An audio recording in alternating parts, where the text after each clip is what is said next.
రైతు సోదరులకు నమస్తే. నా పేరు మల్లేష్. మీరు చూస్తున్నారు మల్లేష్ ఎడ్ల యూట్యూబ్ ఛానల్. డైరీ రంగం అంటే మీరు ఏమనుకుంటున్నారు? చాలామంది లాస్ అంటున్నారు.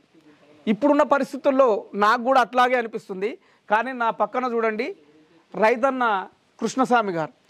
ఈ రైతన్న 2 గేదెలతో మొదలుపెట్టి ఇప్పుడు చూడండి ఎంత పెద్దగా ఉందో ఈ డైరీ ఫామ్. ఎంత కష్టపడితే ఈ స్టేజ్కి వచ్చి ఉంటారు. పాల కేంద్రము లేని టైంలో కూడా పాలు పోసిన ఈ రైతన్న పాల సొసైటీకి సెక్రటరీగా, తర్వాత చైర్మన్గా, తర్వాత ఉత్తమ పాడి రైతుగా కొన్ని అవార్డులు కూడా పొందిన ఈ రైతన్న ఇప్పుడు ఎంతోమందికి ఆదర్శం. ఈ రైతన్న ఇప్పటికీ గత 55 సంవత్సరాలుగా డైరీ ఫామ్ నిర్వహిస్తూనే ఉన్నాడంటే మీరు ఆలోచించండి. ఒక 2 సంవత్సరాలకే 3 సంవత్సరాలకే లాభం రాలేదు, ఈ డైరీ ఫామ్ లాసు అని చాలామంది కామెంట్లో చెప్పేవాళ్ళు కామెంట్లో చెప్తారు, బయట చెప్పేవాళ్ళు బయట చెప్తుంటారు. అంటే ఎందుకు లాభం వస్తలేదు, ఎందుకు నష్టం వస్తుంది? ఈ రైతన్నను ఉదాహరణగా తీసుకుంటే మీరు చెప్తే ఆశ్చర్యపోతారు. ఇప్పుడు ఈ డైరీ ఫామ్ ఉన్న పొలంతో పాటు అన్ని పాడి మిన్నే కొన్నాడు ఈ రైతన్న. లక్షల్లో పెట్టుబడి పెడతారు, నెలల్లో మూసేస్తుంటారు. డైరీ ఫామ్ అంటే లక్షల్లో పెట్టుబడి పెట్టి నెలల్లో మూసేస్తే డైరీ ఫామ్ సక్సెస్ కాదు ఇప్పుడున్న పరిస్థితుల్లో. మీరు దిగుతారా అన్నీ ఆలోచించుకొనే రావాలి ఈ రంగంలోకి. 10 లక్షలు పెట్టుబడి పెట్టి 10 నెలల్లో డైరీ ఫామ్ తీసేస్తా అంటే అది వర్కౌట్ కాదు. ఈ మ్యాటర్ అంతా నేను చెప్పేదానికన్నా ఈ రైతు ద్వారా మనము పూర్తిగా తెలుసుకుందాం. ఎందుకంటే ఎంత కష్టపడితే ఈ స్టేజ్ దాకా వచ్చిరనే ఇన్ఫర్మేషన్ మనము ఈ వీడియోలో ఈ రైతు ద్వారా తెలుసుకునే ప్రయత్నం చేద్దాం. ఎందుకంటే ఇటువంటి రైతులను ఇంటర్వ్యూ చేయడం వల్ల మాకు కలిగే తృప్తితో పాటు మీకు మంచి ఇన్ఫర్మేషన్ కూడా దొరుకుతుంది. ఇప్పుడు మనం ఉన్న ఈ ప్లేస్ వచ్చేసి చిన్న గౌరాయపల్లి గ్రామం, యాదగిరిగుట్ట మండలము, యాదాద్రి భువనగిరి జిల్లా. పూర్తి సమాచారం మనము రైతన్న కృష్ణస్వామి గారి ద్వారా తెలుసుకునే ప్రయత్నం చేద్దాం. నమస్తే సార్. నమస్తే సార్. మీరు డైరీ రంగంలో 55 సంవత్సరాల అనుభవం. అవును సార్. ఎన్నో అవార్డులు మీకు వచ్చినాయి. ఈ పాడిలో ఉత్తమ రైతుగా, పాల సొసైటీ చైర్మన్గా, తర్వాత సెక్రటరీగా ఇన్ని చేసిరు కదా సార్. మీరు అసలు మీ జర్నీ అనేది ఎట్లా స్టార్ట్ చేసిరు సార్? నేను 1968లో హెచ్ఎస్సి కంప్లీట్ అయ్యింది. 69లో కాలేజీ పోయిన ఒక 2 నెలలే. 2 నెలలే. ఇక అప్పట్లో ఇంటికి రావాల్సి వచ్చింది వ్యవసాయం చేసుకుంటూ.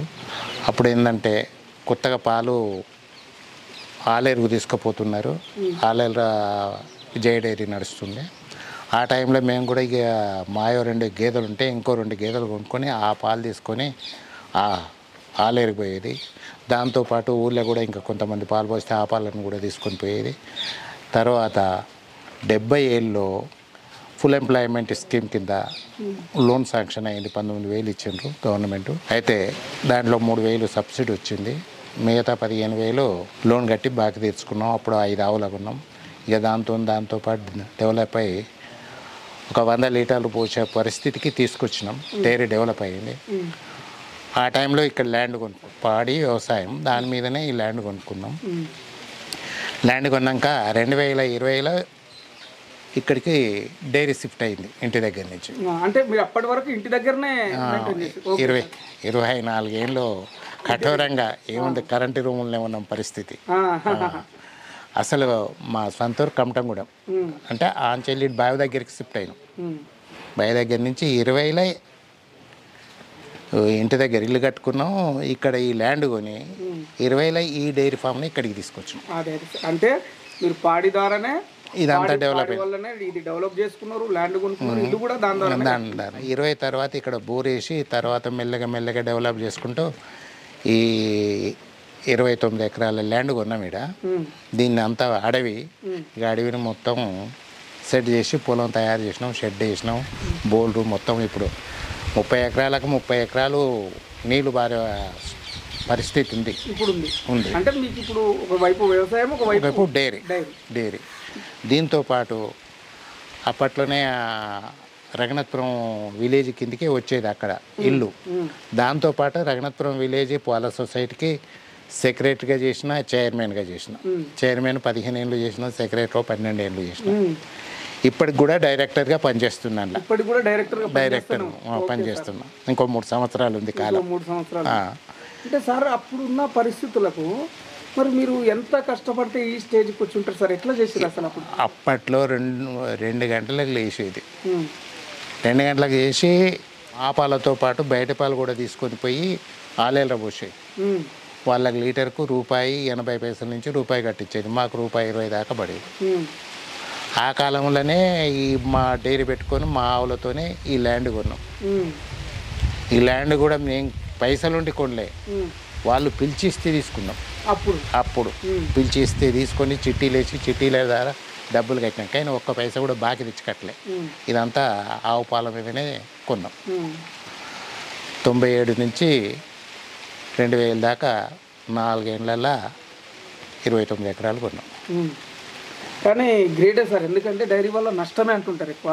అంటే అప్పుడున్న పరిస్థితుల్లో ఉన్నది అవకాశం ఉంది, అప్పుడున్న పరిస్థితిలో ఉంది. ఎవరు అంత ఓపికగా చేసేటోళ్ళు ఉండరు సార్. మీతో పాటు ఎవరు చేసేవాళ్ళు సార్ అప్పుడు? ఇక నాతో పాటు ఎవరు, మా భార్య జీతగానులు ఉండేది.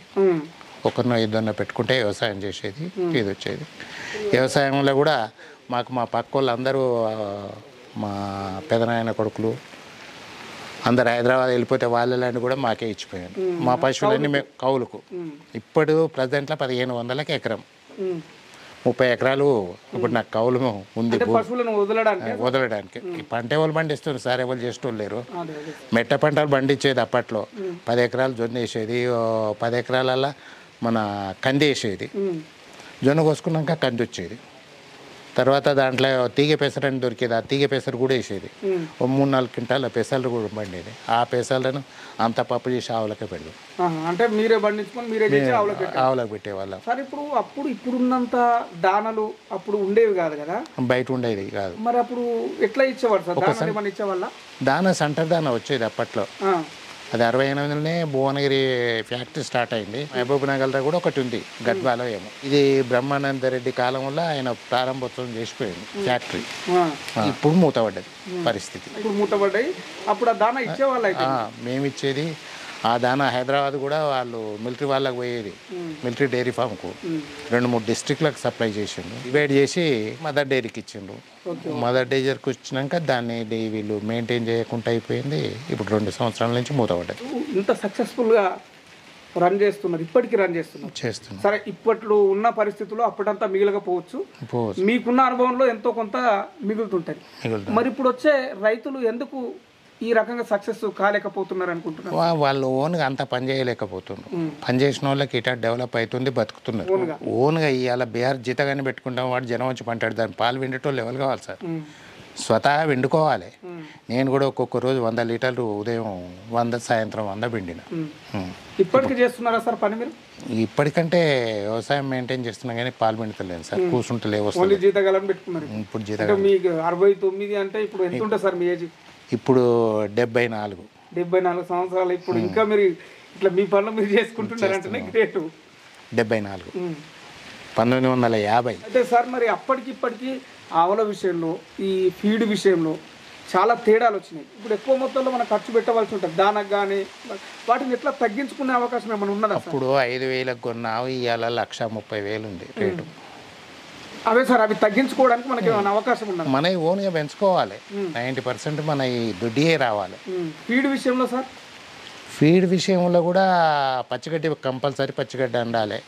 5 ఆవులు ఉన్నాయంటే 1 ఎకరం పచ్చిగడ్డి ఎప్పటికి స్టాక్ ఉండాలి, సరిపోతుంది. మొక్కలు అవి మనం పండించుకుంటే బాగుంటుంది. దాంట్లో కూడా 4 రకాలు వేసుకోవచ్చు సార్. పచ్చిగడ్డిలో కూడా పొలం ఉంటే చాలు. బోర్ నీళ్ళు ఉండాలి. ఒక 10 గుంటలు మక్కేసుకోవాలి, 10 గుంటలు జొన్న వేసుకోవాలి, ఓ 10 గుంటలు ఏపీబీ అయినా లేకపోతే సూపర్ నేపేరు ఏదైనా గడ్డి ఉండాలి. ఇక 10 గుంటలు అవకాశం ఉన్న వాళ్ళు లూసర్ నలుపుకోవచ్చు.